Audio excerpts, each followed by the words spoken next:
সংসারের যাবতীয় কাজকর্ম সেরে বাড়িতেই পুজো স্পেশাল হেয়ার কাটিং করে ফেললাম। রাধে রাধে বন্ধুরা, তোমরা সবাই কেমন আছো? আশা করছি তোমরা সবাই ভীষণ ভালো আছো। আমরাও কিন্তু বেশ ভালো আছি। আজ হলো শুক্রবার, তোমাদের সবাইকে সাথে নিয়ে আজকের ব্লগটা শুরু করলাম। সাথে থেকেও আশা করছি আজকের ব্লগটাও অন্য দিনের মতো তোমাদের বেশ ভালো লাগবে। তো দেখো বন্ধুরা, একদম সকালবেলা না রোদ ঝলমলে আকাশ। তো সকাল থেকেই বেশ আকাশ পরিষ্কার হয়ে আছে। কালকে রাতে না প্রচুর জোরে জোরে মেঘ ডাকছিল আর বৃষ্টিও পড়ছিল। তো ভাবলাম সকাল থেকে বোধহয় মেঘলা আকাশ থাকবে। তো যাই হোক, ঘুম থেকে উঠে দেখলাম বেশ রোদ উঠেছে। তো এখন বাজে ঘড়িতে ওই 7:30টার মতো। তো সকালবেলায় প্রথমে কাচাকুচির কাজগুলো সেরে নিচ্ছি। তো একটু বেলা হলেই না বৃষ্টি চলে আসছে কোথা থেকে। তো চারিদিকটা নীল আকাশ, তো যেখানে একটু মেঘ জমছে তো বৃষ্টি নেমে যাচ্ছে। তো সেজন্য না সকালের দিকে বেশ ভালো রোদটা থাকছে, জামা কাপড়গুলো শুকিয়ে যাবে। তো সেই জন্যই যে কোনো কাজ করার আগে কাচাকুচিটা আর কি সেরে ফেলছি।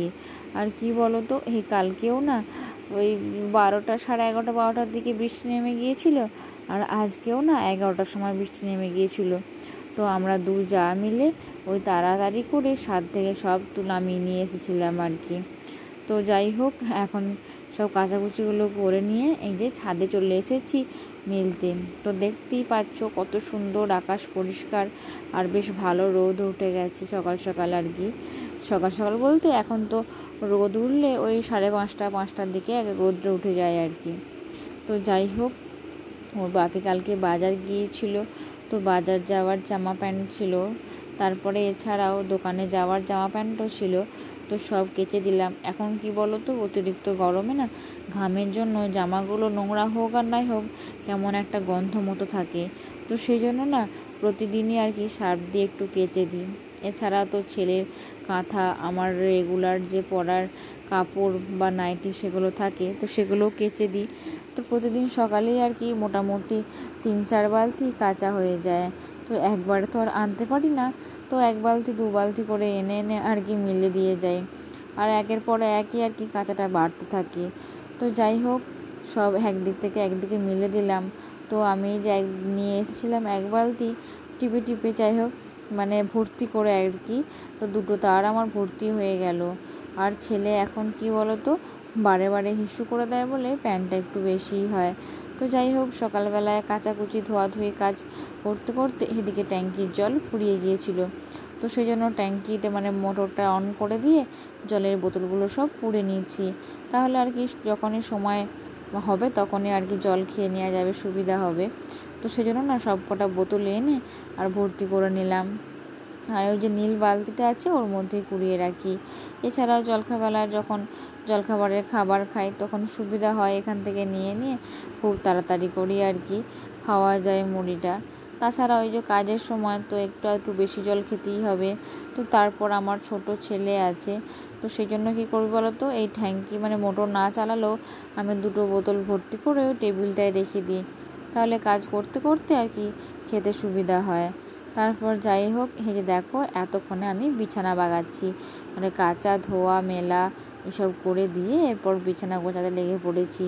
তো ছেলের কাঁথাগুলো একটু ওলট পালট হয়ে গিয়েছিল, সেগুলো একটু সুন্দর করে গুছিয়ে রেখে দিলাম। তারপরে এই যে ছেলের বিছানাটা গুছিয়ে নিচ্ছি। তো আমাদের যে বিছানাটা ছিল সেটা ওদিকে গুছিয়ে দিয়ে এলাম। কি বলো তো, ছেলের জন্য না এখন অনেক বিছানায় থাকে। তো বিছানা যত ফাঁকা রাখা যায় ততই আমার মনে হয় ভালো হয়, কিন্তু কি করব বলো, ছোট ছেলের বিছানা তো অনেকই হয়ে যায়। তো যাই হোক, এক পাশে সব রেখে দিয়ে এদিকে বিছানাটা পরিষ্কার করে ঝেড়ে নিচ্ছি। তারপর কি বলো তো, ছেলেকে তো এখন নিচে শোয়াই, সেজন্য বিছানাটা এখন অনেকটাই পরিষ্কার থাকে।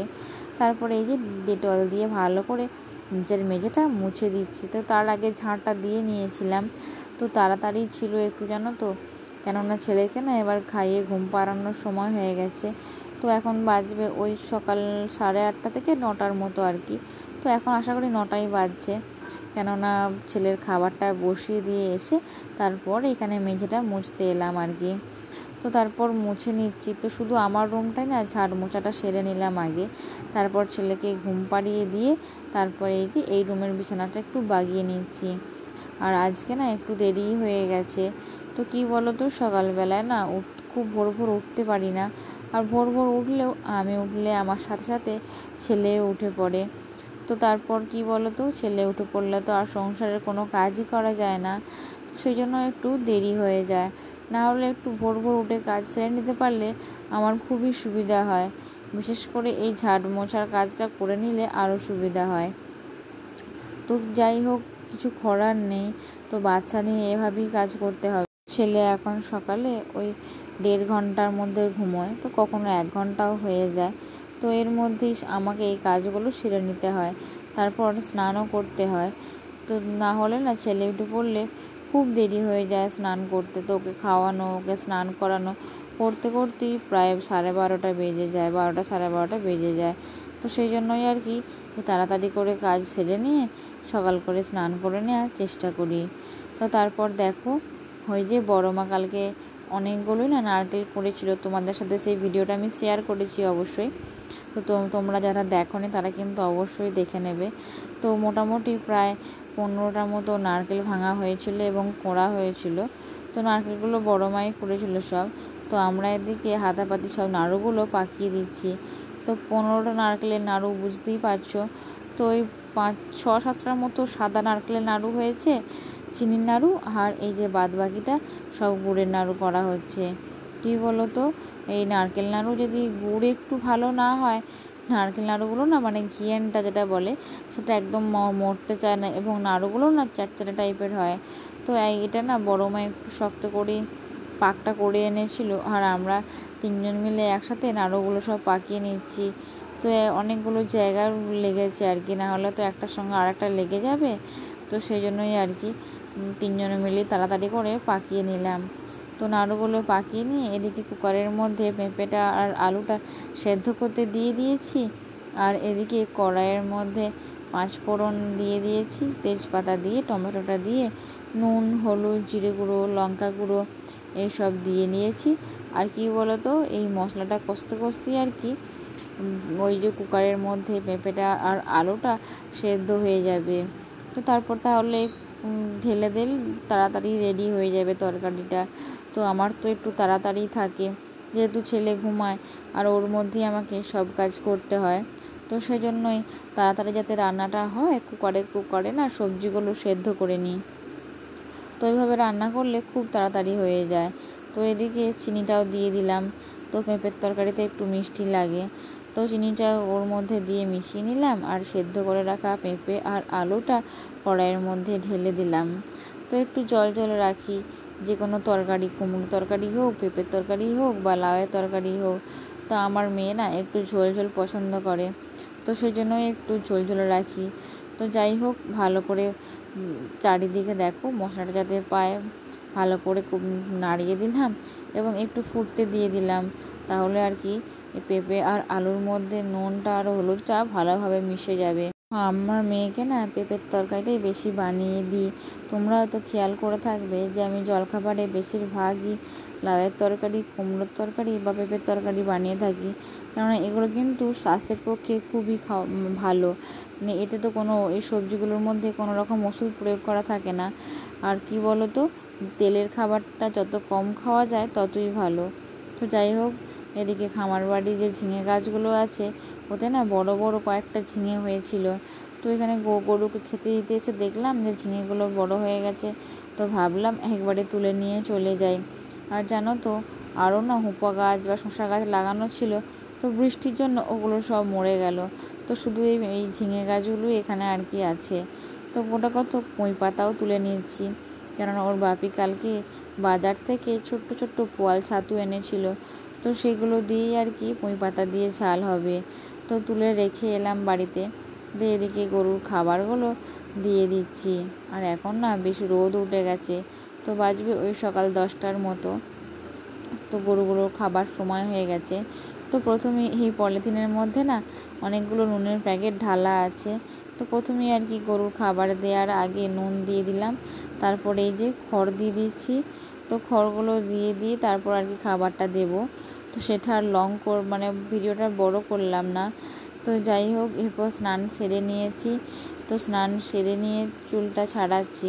তো আজকে ভাবলাম তো চুলটা না পুজোর আগে একটু কেটে নেব। তো দেখো আমার চুলের ডগটা না একটু লম্বা মতন হয়ে গেছে, বেশ ভালো দেখতে লাগছে না। তো তারপরও পুজোর সময় বা মাসে একবার করে না আমি বাড়িতেই নিজের চুল নিজে কেটে নিই, তাহলে না চুলটা বেশ বাড়ে ভালো আর দেখতেও ভালো লাগে। স্নান করার পর চুলটা কাটলে সুবিধা হয়, কেননা তখন চুলটা ভিজে থাকে। তো মাঝে শীতে করে চুলটাকে ভালোভাবে নিচে থেকে ওপর ভালোভাবে আঁচড়ে নিয়ে এভাবে ফিতেটা না চুলটাকে মানে সোজা করে নিয়ে আর ফিতেটাকে বেঁধে দিয়ে আর যেটুকু কাটবো সেটুকু হাতের গোছার মধ্যে নিয়ে আর কাঁচি করে কেটে নিতে হবে, তাহলেই না চুলটা সমান হবে। তো একটু কাটার পরে বোঝা যাবে যে যেখানে যেটুকু অংশ কাটা গেছে ঠিক তার সমান করে কেটে নিলাম। একটা বড় কাঁচি থাকলে খুব সুবিধা হতো, কিন্তু বাড়িতে না এই ছোটো কাঁচিটাই ছিল। তো যাই হোক, আমার চুলটা তো এখন ছেলে হওয়ার পর উঠে অনেকটাই পাতলা হয়ে গেছে। তো যাই হোক, কাটা গেল সমানভাবেই। তো যেটুকু বাকি ছিল সেটুকুও সমান করে কেটে নিলাম। তো দেখো বন্ধুরা, চুলটা কাটার পর কিন্তু এভাবে কিন্তু তোমরা বুঝতে পারছো কতটা ঠিক আমি জানি না, কেননা চুলটা তো এখন ভিজে আছে। তারপর চুলটা শুকিয়ে যাওয়ার পর তোমাদের সাথে শেয়ার করলাম। দেখো চুলটা কিন্তু খুব সুন্দরভাবে সমানভাবে কাটা গেছে।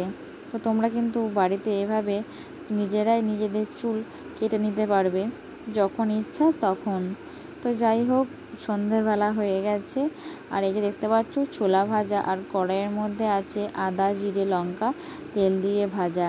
তো এই যে চাল ভাজা মুড়িতে মাখানো হবে। তো ছোলা আর কুসুম ছিল, ছোলা আর কুসুম তো আগে দিয়ে তারপর এই যে আদা শুকনো লঙ্কা জিরে যে তেলটা করা ছিল এটা দিয়ে সব কটা চাল ভাজা মুড়ি ভালোভাবে মাখিয়ে নেওয়া হবে।